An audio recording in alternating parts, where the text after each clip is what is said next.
ఆంధ్రప్రదేశ్లో కొత్త ప్రభుత్వం కొలువు తీరి నెల రోజులు దాటింది. నెల రోజుల ప్రభుత్వ పనితీరుపై అంచనా వేయటం అన్నది ఏమాత్రం సరికాదనే చెప్పొచ్చు. కాకపోతే ఈ నెల రోజుల వ్యవధిలోనే కొంతమంది మంత్రులు మాత్రం ఫుల్ యాక్షన్ మోడ్లోకి దిగారు. మరికొంతమంది మాత్రం ఎక్కడా పెద్దగా ప్రభావం చూపించలేకపోయారనే చెప్పొచ్చు. ఇదే చర్చ ఇప్పుడు అధికార టీడీపీ వర్గాల్లో సాగుతోంది. నెల రోజుల వ్యవధిలోనే ఫుల్ యాక్షన్ మోడ్లోకి దిగటమే కాకుండా ఇంపాక్ట్ చూపించిన మంత్రుల్లో ముందు వరుసలో Andhra Pradesh civil supplies minister Nadendla Manohar number 1గా నిలిచారని చెప్పాలి. ఆయన తన శాఖ బాధ్యతలు స్వీకరించిన వెంటనే రంగంలోకి దిగారు.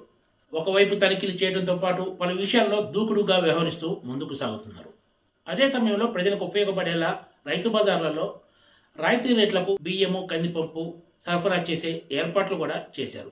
మరోవైపు గత వైసీపీ ప్రభుత్వ హయాంలో సాగిన అక్రమాలపై ఫోకస్ పెట్టారు.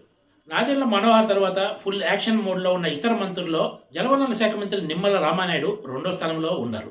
ఆయన తన శాఖాపరమైన విషయాలతో పాటు ప్రతిపక్ష వైసీపీ చేసే విమర్శల విషయంలో కూడా ఎప్పటికప్పుడు కౌంటర్ ఇచ్చుకుంటూ పర్ఫెక్ట్గా ముందుకు దూసుకెళ్తున్నారనే చర్చ అధికార పార్టీ నాయకుల్లోనే ఉంది.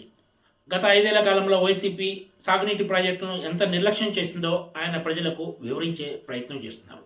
క్షేత్రస్థాయిలో పర్యటిస్తూ పూర్తిగా తన శాఖపై పట్టు సాధించే ప్రయత్నంలో నిమ్మల రామానాయుడు ఉన్నారు. తర్వాత జాబితాలో అంటే 3వ స్థానంలో ఐటీ విద్యాశాఖ మంత్రి నారా లోకేష్ ఉన్నారు. నారా లోకేష్ మంత్రిగా బాధ్యతలు చేపట్టినప్పటి నుంచి ప్రజా దర్బార్ నిర్వహిస్తూ ప్రజలతో మమేకమవుతున్నారు. దీంతో పాటు సోషల్ మీడియా వేదికగా తన దృష్టికి వచ్చే సమస్యలను సత్వరమే పరిష్కరించేందుకు కూడా లోకేష్ చర్యలు తీసుకుంటున్నారు.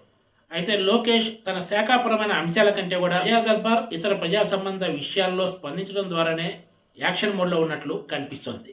ఈ విషయంలో ముఖ్యమంత్రి తనయుడుగా టీడీపీ ప్రధాన కార్యదర్శిగా నారా లోకేష్ కుండే వెసులుబాటు ఇతర మంత్రులు ఎవరికి ఉండదనే చెప్పచ్చు.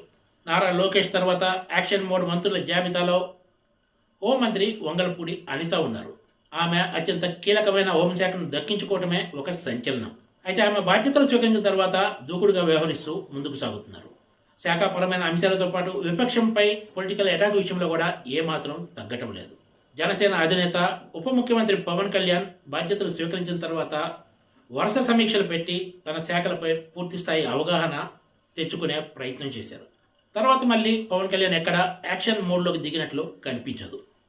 ఈ నలుగురు తప్ప మిగిలిన మంత్రులు ఎవరూ కూడా పెద్దగా ఎక్కడ ప్రభావం చూపించే చర్యలేవి తీసుకోలేదనే చర్చ అధికార పార్టీ నాయకుల్లోనే సాగుతోంది. మరి రాబోయే రోజుల్లో మిగిలిన మంత్రులు తమ తమ శాఖల్లో ఎంత మేర ఇంపాక్ట్ చూపిస్తారో వేచి చూడాల్సిందే.